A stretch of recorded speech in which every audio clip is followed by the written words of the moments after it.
Whether you're new to running or you're an experienced runner with a good base, it's important to understand that running is taxing on the body, and the accumulative tax it does have on the body can change how your body maneuvers, its biomechanics. It can reduce your quality of life. It can create discomfort if you don't keep yourself in check and have intermittent, regular stretching, cool down procedures, ensure that you're in tune with how your body moves. So that's why I'm a big advocate of frequently moving, not waiting for one stretch down a week, whether it's yoga or something you've put aside for yourself, but to try to train our body and our mind to be connected and in tune, where you can have the intermittent mobility and stretching routines throughout each day, short and sharp. You don't have to spend more than 20-30 minutes. It can be 5-10 minute routines that you're sort of sprinkling throughout your week and working around your training. So if you understand what sessions you have coming up, how you want to prepare best for that, or how do you want to sort of cool down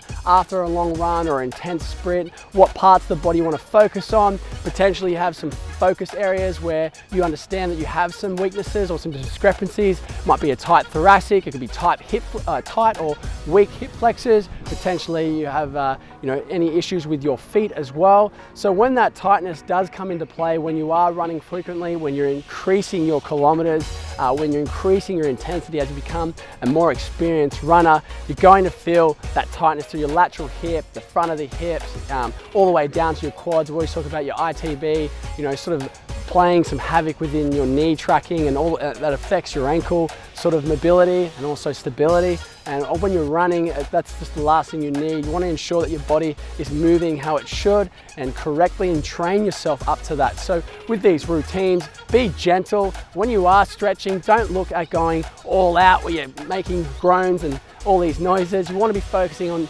your breath. Okay, you want to be active in the stretch. You want to understand what you're doing, why, how long you should be holding for, breathing deep in the belly, exhaling completely, and staying focused on each stretch. So I'm going to take you through a routine, some of my favorite movements that I've implemented over the years, and I've put together as a little package. Reach out if you have any questions in regards to these stretches. Some of you may have restrictions because of injuries. Don't try to go beyond your range. Like I said before, don't try to reach a spot because you saw I did it or someone else has. Work within your range.